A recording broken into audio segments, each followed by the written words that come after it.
Pada sesi-sesi sebelumnya kita telah membahas banyak tentang motherboard atau media penyimpanan dan lain-lainnya.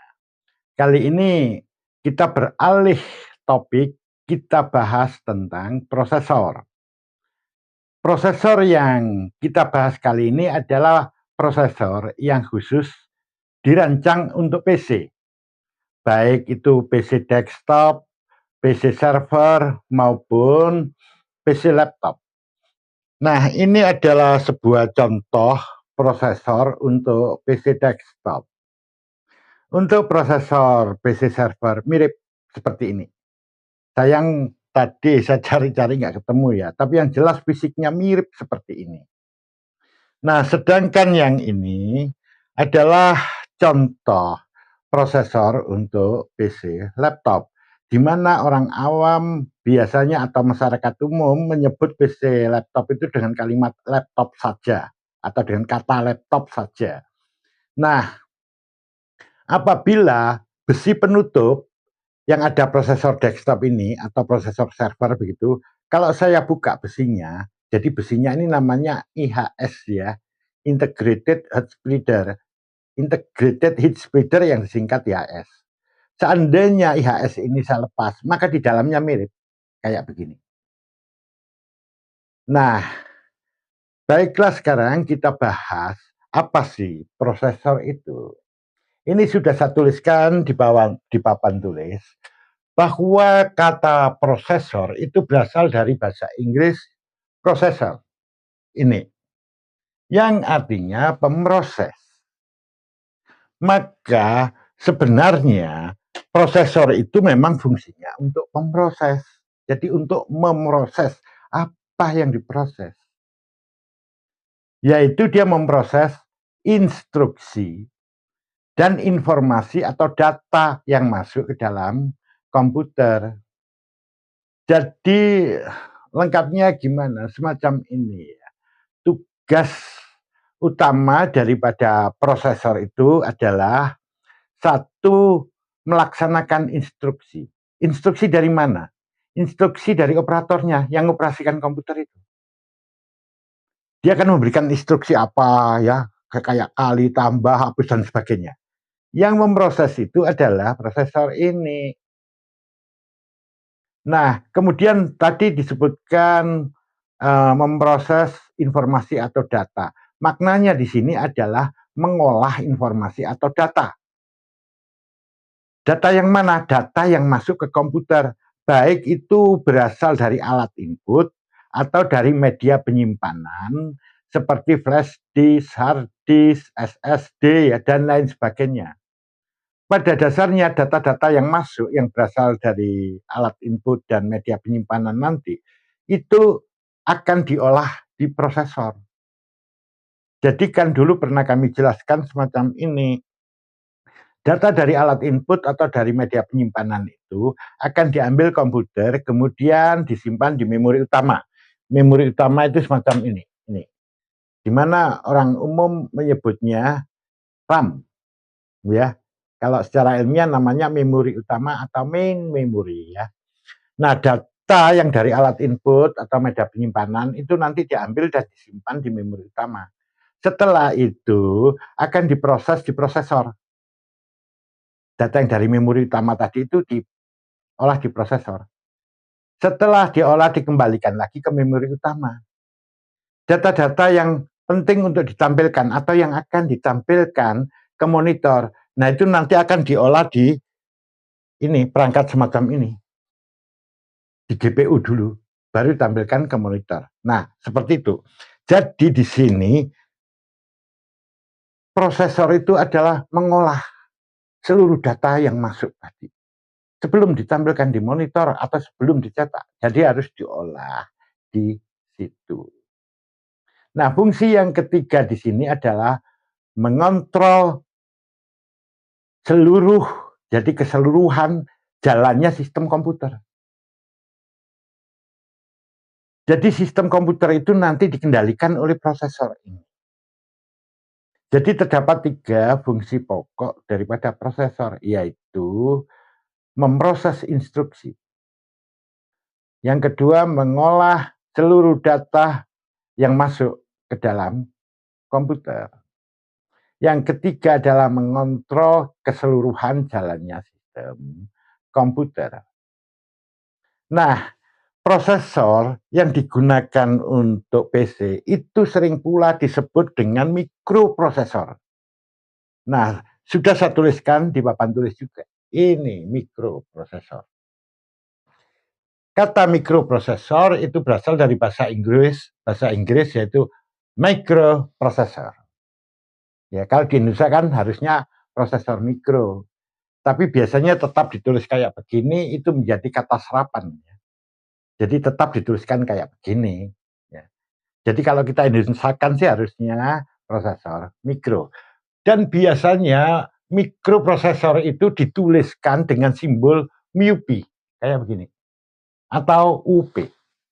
Mu ini adalah simbol untuk mikro. Ini. Jadi ini bacanya adalah microprocessor.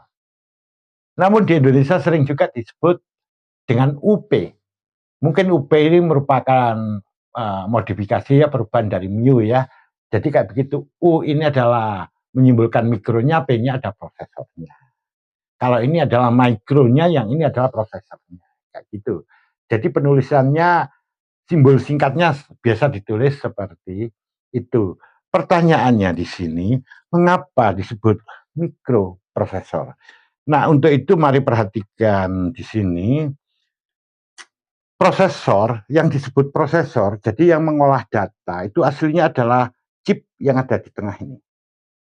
Chip ini. Ini kebetulan ya, ini adalah model yang baru, sehingga di sini ada dua chip. Yang besar ini adalah yang dikenal dengan nama GPU, sedangkan yang kecil ini itulah core prosesornya. Core sebenarnya yang mengolah data secara umum tadi. Ya, itu di situ. Pada prosesor yang lain, itu ininya kadang-kadang nggak ada GPU-nya, yang ada satu ini aja. Nah, yang kita bahas adalah yang untuk core prosesornya. Nah, patut dicatat bahwa core prosesornya, itu di dalamnya banyak komponen elektronika seperti transistor, kapasitor, diode, resistor, ya, ada di dalamnya. Tapi dia dalam ukuran yang sangat kecil. Tapi yang biasa dibicarakan oleh para pakar komputer ya, pendidik komputer, itu yang dibicarakan selalu transistornya. Mengapa lebih ditonjolkan transistornya? Memang dialah yang berperanan sangat penting dalam proses pengolahan data atau pemrosesan instruksi ya. Dia yang paling berperan itu. Makanya yang lebih sering disebut adalah transistornya. Nah, transistor itu pertama kali chip yang semacam ini muncul dan dibuat untuk komputer PC semacam ini, ya, itu ukurannya kecil sekali, yaitu ukurannya dalam satuan mikro.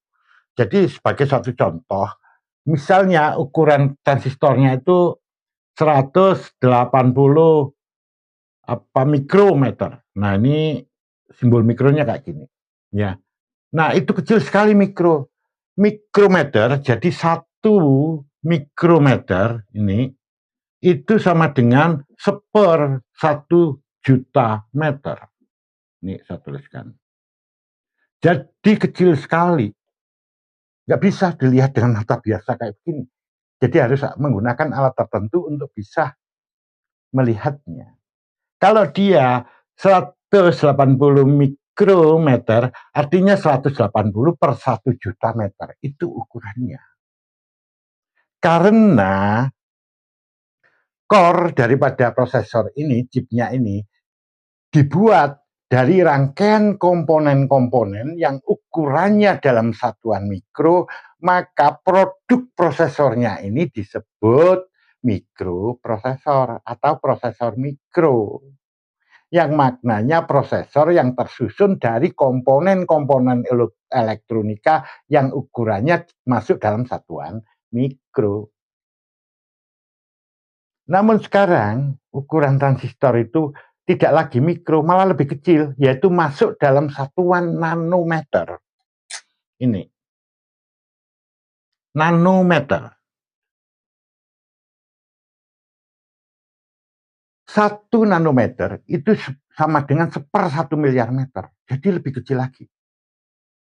Walaupun sekarang ini komponen elektronika sudah masuk dalam satuan nano, tetap saja prosesornya itu disebut dengan nama mikroprosesor, bukan nanoprosesor. Yaitu tetap mengacu pada nama awalnya. Nah, itu histori ya. Mengapa prosesor yang dirancang untuk PC itu dikenal pula dengan nama mikroprosesor. Ya. Nah, selain disebut dengan nama mikroprosesor, prosesor ini, dua-duanya ini dikenal pula dengan nama CPU, yang merupakan kependekan dari Central Processing Unit. Ini CPU, Central Processing Unit. Yang artinya unit pemroses pusat. Sekali lagi orang bertanya, mengapa disebut CPU? Ada kalimat sentral pusat. Jadi ini maknanya adalah unit pemroses pusat. Orang bertanya, kalau ada pusat pasti ada yang bukan pusat. Betul. Jadi ini memang pusat pengolahan data. Tadi telah disebutkan, pada dasarnya semua data yang masuk di komputer itu akan diolah di sini dulu. Nah, tadi sudah kita singgung. Hasil olahannya itu nanti akan disimpan di memori utama, yaitu di sini. Kemudian, hasil olahan yang akan ditampilkan ke layar monitor, itu akan dikirim ke perangkat ini dulu. Kartu grafis ini, yaitu diolah di GPU-nya, di chip ini. Nah, hasil olahan dari GPU ini nanti ditampilkan di layar monitor. Jadi GPU itu fungsinya adalah mengolah data-data digital yang berasal dari memori utama, ya, untuk menjadi tampilan ke layar monitor. Ini fungsinya. Mungkin orang nanti akan menyebut merender dan sebagainya. Kami pakai kalimat yang sederhana saja. Nanti kalau kita bilang render dan sebagainya, bagi pemula mungkin akan bingung. Toh nanti kita juga akan membahas itu ke belakang nanti. Nah, prosesor ini dikenal dengan nama GPU, Graphic Processing Unit. Jadi dia itu tugasnya khusus, yaitu memproses data yang akan ditampilkan di monitor. Sedangkan ini adalah prosesor yang utama yang mengolah semuanya. Bukankah data yang diolah ini adalah hasil olahan dari ini? Sebagian hasil dari hasil olahan CPU ini. Nah, makanya ini pusat, ini bukan pusat, karena dia khusus ke monitor. Jadi hasilnya nanti akan ditampilkan di monitor. Nah, mungkin Anda akan bertanya lagi, Pak, di PC desktop atau server gitu ya, kok nggak ada ininya ya? Ya memang kadang-kadang dia nggak ada. Kartu grafisnya ini nggak ada. Nah terus kok bisa ke sana? Diolahnya di mana? Nah, pada komputer baru ya, yang apalagi yang sekarang-sekarang ini, itu GPU-nya ini sudah disatukan di prosesornya. Ini dia di sini. Nah, ini yang besar ini adalah GPU-nya. Jadi dia disatukan di sini, sehingga menjadi lebih irit. GPU yang disatukan di prosesor ini yang dikenal dengan nama IGPU, Integrated Graphic Processing Unit. Oke ya, GPU itu ini. Nih, saya tuliskan GPU. Nah, ini singkatan grafik. Ini processing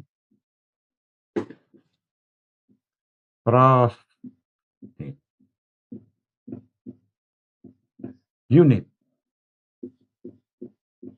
Nah, ini singkatan daripada GPU itu.